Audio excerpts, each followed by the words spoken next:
একেবারে তুলোর মতো নরম এই রসালো রসপুরি পিঠে একবার মুখে দিলেই মিলিয়ে যাবে। এইভাবে একবার বানিয়ে খেয়ে দেখুন। শীতের শুরুতেই পুর ভরা এই রসালো রসপুরি পিঠেগুলো বানানো কিন্তু খুবই সহজ। পিঠেগুলো ঠান্ডা হয়ে গেলেও কিন্তু একদমই শক্ত হয়ে যাবে না, এরকম নরমই থাকবে। আর তার জন্য প্রথমেই আমি এখানে নিয়েছি কিছুটা নারকেল কোড়া। তো এখানে আমি প্রথমে পিঠের পুরটা তৈরি করে নিচ্ছি। নারকেল কোড়াটা একটা প্যানের মধ্যে দিয়ে দিচ্ছি। এবারে এর মধ্যে দিয়ে দেব হাফ বাটি মতো চিনি। যে পরিমাণ নারকেল কোড়া নিয়েছিলাম তার একটু কম পরিমাণ মতো চিনি আমি এর মধ্যে দিলাম। অবশ্যই আপনারা যেরকম মিষ্টি পছন্দ করবেন সেরকম কিন্তু চিনি বা গুড় দিয়ে এখানে পুরটা বানিয়ে নিতে পারবেন। চিনিটা আস্তে আস্তে গড়ে গিয়ে কিন্তু কালারটা চেঞ্জ হতে শুরু করেছে। এখন কিন্তু অনবরত এইভাবে নাড়িয়ে চাড়িয়ে পুরটা রেডি করে নেব। যেহেতু আমি এখানে চিনি দিয়ে পুরটা বানাচ্ছি তাই কিন্তু কালারটা লালচে হবে না। আর তাই জন্য এখানে আমি দিয়ে দিচ্ছি সামান্য 2 চামচি মতো গুড়। এই গুড়টা দিলে কিন্তু পুরের কালারটা সুন্দর একটা লালচে বাদামি ভাব চলে আসবে। তাই চিনি দিয়ে করলেও সামান্য একটু গুড় দিয়ে এইভাবে কিন্তু পুরটা বানালে পুরের কালারটা খুব সুন্দর হয়। আর যখন দেখবেন আস্তে আস্তে নাড়ার পর এরকম খুন্তির গায়ে লেগে আসছে তখনই কিন্তু পুরটা রেডি হয়ে যাবে। পুরটা কিন্তু পুরোপুরি রেডি হয়ে গেছে। এবার আমি এটা কড়াই থেকে নামিয়ে নিচ্ছি। এবার এখানে আমি নিয়ে নিয়েছি হাফ বাটির মতো সুজি। সুজিটা প্রথমে একটু ভালো করে ভেজে নেব যাতে সুজির কাঁচা গন্ধটা চলে যায়। সামান্য একটু লবণ এই শুকনো অবস্থায় একসাথে মিশিয়ে নিচ্ছি। এবারে যে পরিমাণ সুজি দিয়েছিলাম, এখানে হাফ বাটি সুজি দিয়েছিলাম, আমি এখানে 1.5 বাটির মতো জল দিলাম। জলের পরিমাণটা একটু বেশি দেবেন। আর জলের পরিবর্তে দুধ দিয়েও কিন্তু এই পিঠেটা আপনারা তৈরি করতে পারেন। তবে আমি এখানে সবশেষে 1 চামচি মতো গুঁড়ো দুধ দিয়ে দিলাম। এতে কিন্তু পিঠের স্বাদটা খুব ভালো আসবে। এবারে গ্যাসের ফ্লেমটা হাইতে দিয়ে সুজিটা আমি সেদ্ধ করে নেব। তবে এখানে একটা কথা বলি, শুধু সুজি দিয়ে কিন্তু আপনারা কখনোই পিঠেটা তৈরি করতে পারবেন না। এখানে তার জন্য দিতে হবে 2 চামচ মতো ময়দা। ময়দাটা সুজির সঙ্গে ভালো করে মিশিয়ে এখানে সেদ্ধ করে একটা ডো তৈরি করে নেব। শুধুমাত্র সুজি দিয়ে কিন্তু কখনোই পিঠেগুলো তৈরি করার চেষ্টা করবেন না, তাহলে কিন্তু সব জিনিসগুলোই আপনার নষ্ট হয়ে যাবে। কেননা ভাজার সময় কিন্তু প্রত্যেকটা পিঠেই তখন ফেটে যাবে। আর ময়দায় যেহেতু একটা আঠালো ভাব আছে, তাই সুজির সাথে ময়দা একটু মিশিয়ে এইভাবে একটা ডো তৈরি করলে দেখুন ডোটা একটা আঠা ভাব আসে। আর তার জন্য কিন্তু পিঠেটা সহজে ভেঙে যায় না। সুজির সাথে ময়দাটা খুব ভালোভাবে মিশে গেছে। আর এখন কিন্তু কড়ার গায়ের থেকে দেখুন আপনা আপনি ডোটা এইভাবে উঠে আসছে। তবে এক্ষেত্রে খুব একটা বেশি শক্ত করবেন না, তাহলে কিন্তু পিঠেগুলো তৈরি করার সময় ভেঙে যেতে পারে। এই অবস্থায় আমি ডোটা নামিয়ে নিচ্ছি। এবার কিছুক্ষণের জন্য এটা ঠান্ডা করে নেব। আর ততক্ষণে এখানে চিনি শিরা বানিয়ে নিচ্ছি। তার জন্য নিয়েছি হাফ বাটি চিনি আর তারই 1 বাটি মতো জল। সব কিছু একসঙ্গে ভালো করে মিশিয়ে নেওয়ার আগে একটা এলাচের দানার মধ্যে দিয়ে দিচ্ছি। চিনিটা জলের সঙ্গে ভালো করে মিশিয়ে নিচ্ছি।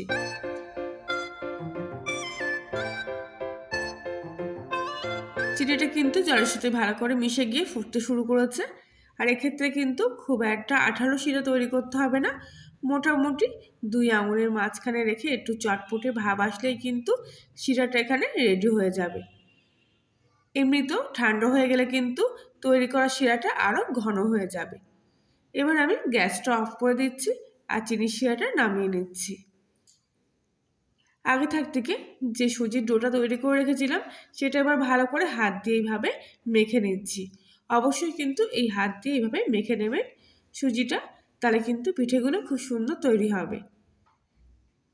তবে হাত দিয়ে মাখার সময় হাতে এইভাবে লেগে যাবে, তখন হাতের মধ্যে একটু সামান্য ঘি কিংবা তেল দিয়ে আবার একবার খুব ভালোভাবে মেখে নিতে হবে।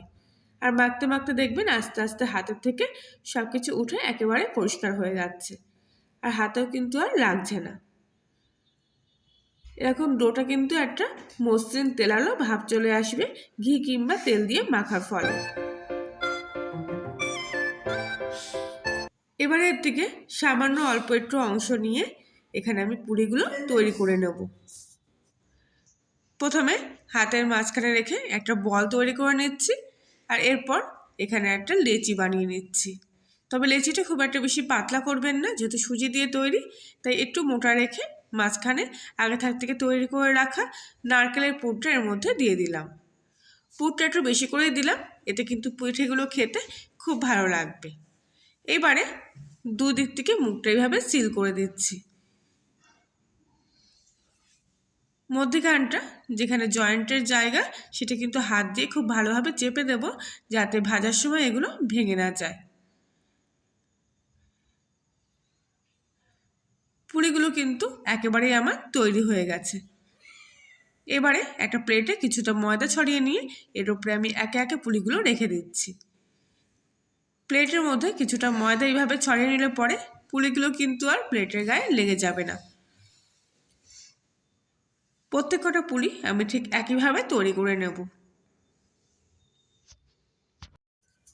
আজকের এই পিঠের রেসিপিটি ভালো লেগে থাকলে লাইক, শেয়ার, কমেন্ট করবেন। আর কলিনের রান্নাঘরে নতুন হয়ে থাকলে সাবস্ক্রাইব করে পাশে থাকার জন্য অনুরোধ রইল।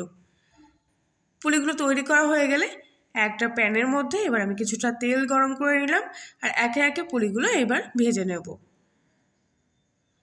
তবে ভাজার সময় তেলটা কিন্তু খুব ভালোভাবে গরম করে নেবেন।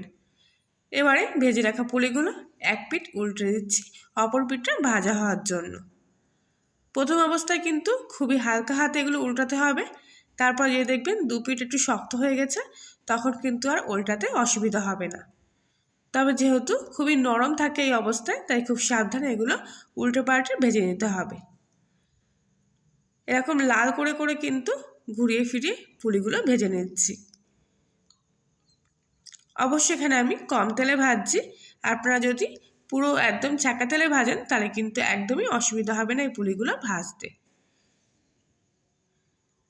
সবকটা পুরি কিন্তু ঠিক এরকম লালচে করে ঘুরিয়ে ফিরে ভেজে নিচ্ছি।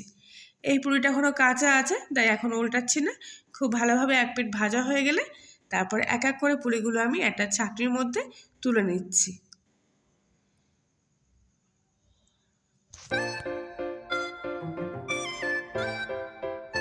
বাকি পুরিগুলো আমি ঠিক একইভাবে এখানে ভেজে নেব।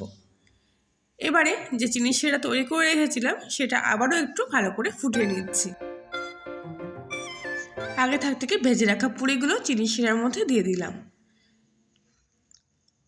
এপিট ওপিট এইভাবে উল্টে পাল্টে নাড়িয়ে চাড়িয়ে চিনি শিরার মধ্যে পুরিগুলো আমি ঠিক 2 থেকে 3 মিনিট মতো খুব ভালোভাবে ফুটিয়ে নেব।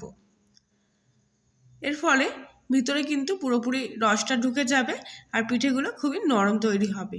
তবে 2 মিনিটের বেশি কিন্তু পিঠেগুলো এই অবস্থায় রাখবেন না, চিনি শিরা থেকে তুলে নেবেন। পিঠেগুলো আমার তৈরি করা একদমই রেডি হয়ে গেছে। এবার আমি একটা প্লেটের মধ্যে সার্ভ করছি।